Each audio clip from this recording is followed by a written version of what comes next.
What's up, everybody? Thralls here once again. I'm Necrotic Nick. I'm Jammin John. And we have an album review for you. So, one that was coming out on the 1st of March here that I definitely wanted to go over just because I've been a long-time fan of this band, and their last one was actually pretty damn good, was the newest offering from Ministry, Hopiumforthemasses. This again comes out on the 1st of March on Nuclear Blast Records. This band formed in 1981 in Chicago. This is their 16th album overall. We actually reviewed their last album, Moral Hygiene, which I kind of saw as like a return to form for Ministry because the album before that sucked so bad. Oh my God. It was one of the worst things I've ever listened to, and that's like right up there with Morbid Angels Illuminum Manus or whatever the hell it's called. Or Sleep Token. Oh, God, dude. Yeah, no, kind of in that realm. Sorry, Al. Now, I initially got in this band in the 90s with Psalm 69 and A Mine is a Terrible Thing to Taste. Became pretty much a staple in terms of my industrial listening, and this band is often associated with the birth of the industrial movement in general. They've been hanging around forever and going through like a lot of different changes over the times. And Al is still around and kicking despite, death has pretty much had his scent for like forever, because if you know Al's history, then you're like, oh my God, he is still alive. That is some serious bucking of odds there. I have never really been a Ministry fan. Not that I don't respect them for what they've done and the massive influence that they've had on a lot of bands and a lot of people in general. I personally just never got into industrial metal. Of course, I've heard Psalm 69. I'm pretty sure most anybody who's anybody nowadays has heard that album. Even non-metalheads, I'm certain, have heard that album. Even so, it just never was for me. So I listened to it anyway because I'm a good sport, and that's what we do here. And I'll let Nick dive right into it for you. Well, I mean, this has been kind of an interesting section of Ministry's career, which, I mean, Ministry has broken up and reformed and then broken up. They, threatened retirement before. And, well, now it seems like that is also coming up. I don't believe this is intended to be the last album because Al is already talking about doing an album after this and then closing the show, which, I can understand. He's 65 years old now, and again, it's kind of a miracle he's made it that far. Yeah, right. Again, if you look at his history in terms of all the stuff he's done, like he's consumed more drugs than like 90 heroin mules. It's just, crazy. Anyway, I went into this one considerably optimistic considering I did really like Moral Hygiene, and honestly, this is kind of a continuation of that, like kind of getting back to the roots. And I would say this album is notably a little bit more aggressive than I would say the last one. Like there's a lot of punchy guitars in here, lots of nods to different eras of Ministry's long career, which, some of them are very obvious, some of them are a little bit more subtle. But overall, you do get like a good sense of like just Ministry's sound over the years, and admittedly some kind of surprising ones at times. At its heaviest, there are some absolutely vicious tracks on here. Goddamn White Trash has some good thrashy riffs to it, as does TV song 1/6 Edition, which, if you're a longtime Ministry fan, you probably get that reference, and 1/6 Edition means it's done at 1/6 speed, which, if you know TV2, then you know it's still fast. And then the more lumbering, heavy, groovy songs like New Religion and Aryan Embarrassment kind of bring like an anthemic, almost militaristic stomp to the sound here.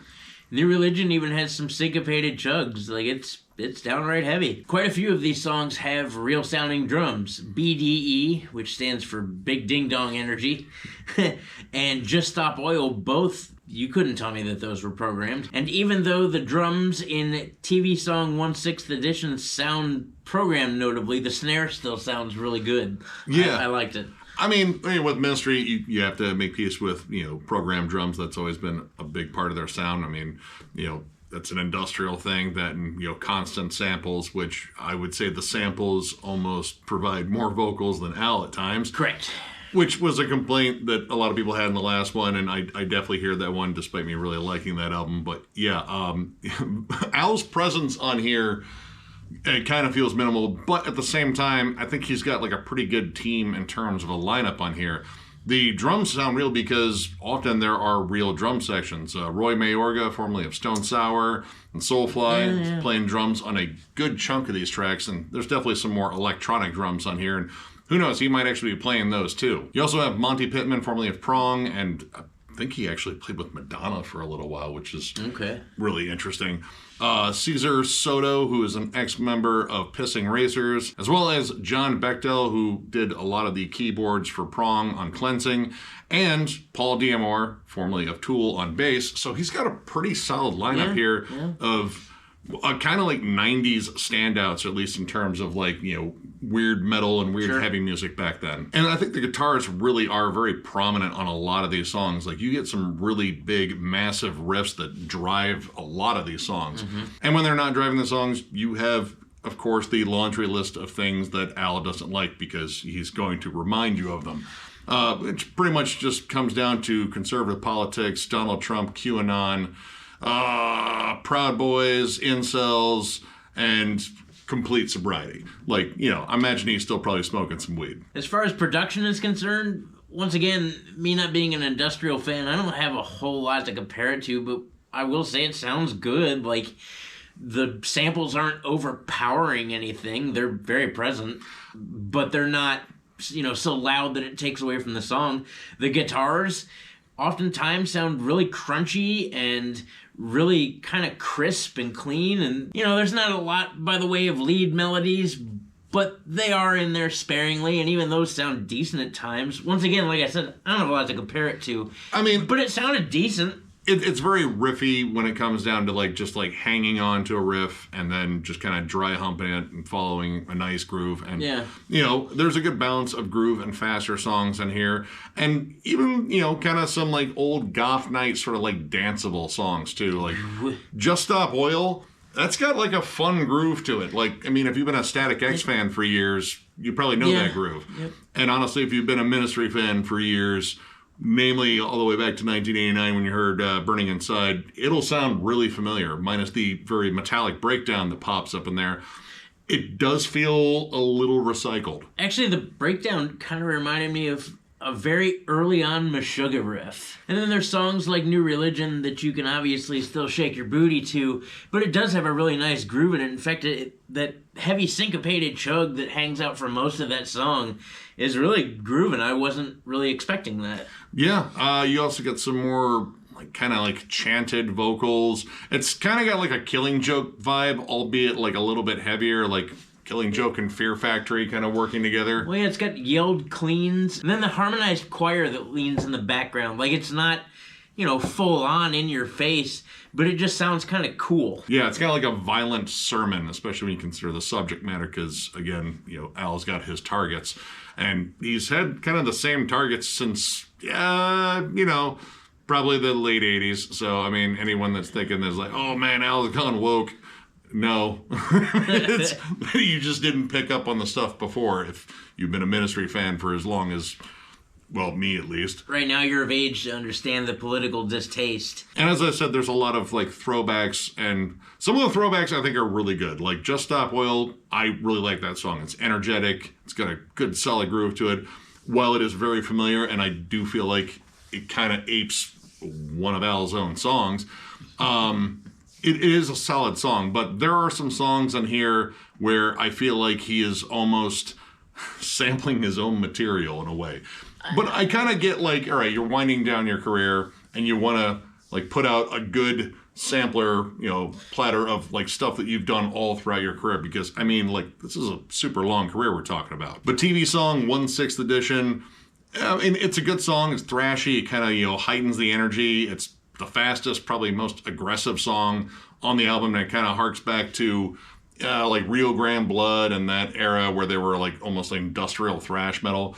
But it also is technically a sequel to TV too. Even the lyrics are kind of similar. The one that I wasn't expecting was the last track, Ricky's Hand, which goes way back, like to With Sympathy, which if you've been listening to Ministry for that long, you remember they were just kind of a weird synthwave band, and Al kind of had this weird forced English accent that just didn't really work. I start Ministry at Land of Rape and Honey, and then kind of nothing before that. Yeah, Twitch is all right. But there's a point on here where I feel like there's some nostalgia overload, and it gets a little too close to the original material to the point where it's like, well, this is cool and all, but I feel like I could listen to the older tracks and kind of get that same vibe. To be honest, I didn't really mind that song. I like the song. I was born when Ministry became a band. So, I grew up in the 80s with the synthwave era, and it was nostalgic to me, but for different reasons, not having to do with Ministry. So well, yeah, you was sitting in front of like the TV watching MTV, probably, in your underoos. Well, if I was going to watch MTV, it wasn't going to be at my own house, because once again, my parents were allergic to the television and all the cool shit that kids grew up with. So if I wanted MTV, I had to go over to somebody's house. So chances are I wasn't in my underoos. I was in full-blown pajamas or even still dressed because, that was just who I was as a kid. One more thing I will say that I liked about this record was Cult of Suffering, with that really cool kind of desert rock groove. And the warbled guitar, really, for me, I would have never guessed it was a Ministry song, like at all. Well, I mean, it's also one of the few that has a different vocalist kind of taking over. This one has Eugene Hutz from Google Bordello, which is an absolutely amazing, weird band. I've seen them live with Primus. I can only imagine how amazing their live show is. It was pretty cool. But yeah, this song just has this weird, drunken swagger to it. Eugene's distinct vocals and his thick Ukrainian accent kind of makes it a little bit more kind of off-kilter. And there's some really cool Hammond organs in it, too. Yeah, I like that. It's one of the most different tracks on there. And this album has some other guests in here which are interesting. Like, Pepper Keenan is on Goddamn White Trash, but, like, only towards the end, I think. Not until the very end. He says the last... probably 4 words at the very end of the song, because I knew he was on that song prior to when we started it, and you get through the whole song, I'm like, I didn't hear anything that would be Pepper until he speaks at the very end. I mean, that's 100% Pepper. He might have been on there, but he might have just been a looped sample because it's Ministry loop samples. Sure. And you also have a Jello appearance because Jello is a longtime friend of Al's. They had the band Lard together, which is just an awesome band, and I strongly recommend their first 2 albums. But he shows up on Aryan Embarrassment, and I really like his appearance there because he does essentially kind of a call and response thing with Al, and it's got this kind of heavy, again, militaristic stomp to it. And the vocals in that song in particular, there was just a time, and I think it's in the very first verse, where something he says, I swear to God, sounds like it was taken from a Run DMC song. I don't know why I thought that, but there's just that call and response that's in that first verse sounded like a call and response that's in the song It's Like That by Run DMC. I don't know. I didn't hear that, but I know now I want to go back and listen to see if I hear that. But this album is not without its pitfalls, I'll be honest. I do think there's a lot of credence to the point that Al is letting a lot of the samples do his vocals for him. His presence, again, is kind of minimal when it comes down to vocals here lately, and, this album is just loaded with loop sample after loop sample. And granted, it gets his, points across, but at a point, it sounds like you're stuck in a room full of, squawky TVs, and they're all playing every news channel ever at the same time. I get it. He's hyper-focused on the issues, but sometimes it can be a bit much. And I will say that some of these songs do kind of drag at points, they have a riff, they lock on it, and whether or not you like that riff, it doesn't matter because it's going to hang around for a while. I really like Aryan Embarrassment, but I do think it hangs out a little bit too long, especially at the end where it just kind of drags out a little bit. And the same thing with Cult of Suffering. I like it, but it is a bit long for what it is. If they shorten that by a minute or 2. It's actually the longest track. It's 6 minutes and 12 seconds. And for what it is, that's long. It never really deviates from the main vibe of the song. Yeah. You have maybe 3 parts to that. And I do like that Hammond organ solo towards the end of that song. I think it's just a fun touch. I like the sound of Hammond organs. Yeah. But it does hang out too long. It kind of overstays its welcome. And then you get the song It's Not Pretty. And the beginning half of that song I really like, between the creepy noises and that bass line that I swear to God reminds me of Black Number 1 by Typo Negative. The first half of that song was really cool. The problem with that song for me is that the second half of it sounds nothing like the first half of the song. It sounds like 2 separate songs, and the first half was really cool, and the second song was... Yeah, that song... honestly, it's just kind of messy. Like, the lead-in doesn't necessarily lead into what you think you're going to get. Like, Not it's at got all. like a desert, dusty, like ghost town vibe, except, it's industrial, so it's like cyborgs or something. But it kind of just breaks into like kind of a classic Ministry stomp. It's got kind of a danceable rhythm, but it feels disjointed. It feels kind of stitched together. It's got a lot of weird vocal transitions too. Like, you get a lot of strange filters. I think there's more than one singer on there too. And I just feel like this one, they just kind of try to throw everything in, and it just kind of comes across as a mess. And honestly, the way it starts with B.D.E, which big dong energy, we'll call it. Big donger. Huge donger. Biggest you've ever seen. Donger.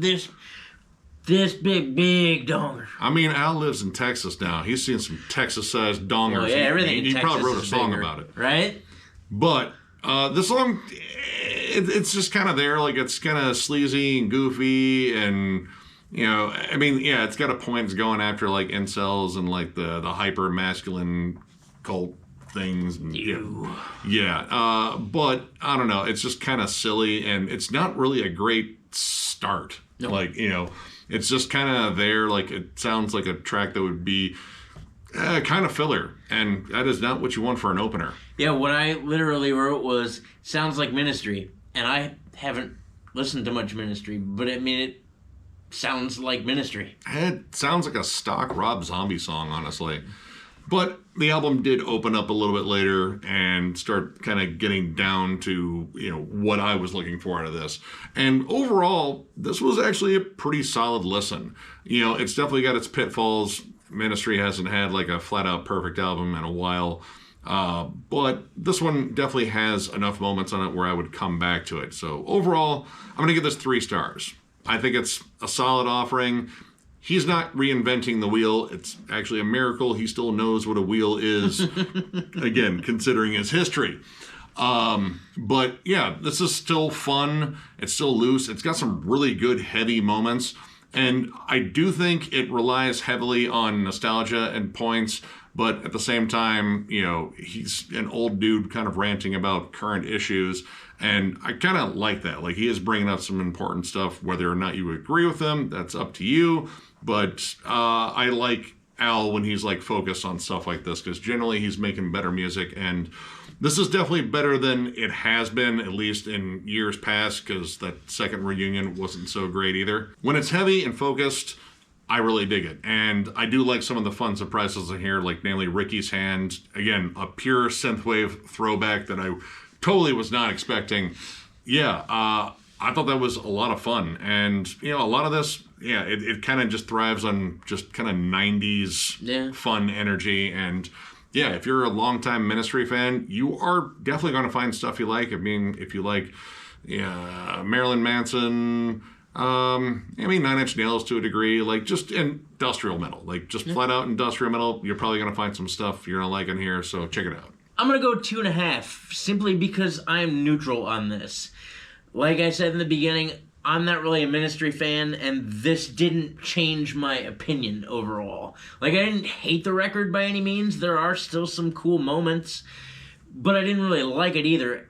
And again, that's just because I'm simply not really a fan of industrial metal. And even though this band is not for me, I still respect them. I still know where they came from. I still know that they're a giant influence to bands and fans alike, and that's cool. I'm glad that they're still doing things. But I mean, really, it's still riffy and it's still groovy at times, and that's cool. And really, Ricky's Hand, the song that I don't know how many people will really like, I really dig because it's nostalgic for me, like I said, just in a ton of different places that's not Ministry. I'm not going to bore you with saying a whole bunch of other shit because, like I said, I'm not really a fan, but I will say if you're fans of, the old school type industrial stuff, White Zombie, Stabbing Westward, again, Nine Inch Nails, maybe even a little bit of Lords of Acid. If you're fans of stuff like that, and definitely Ministry, probably still check this out.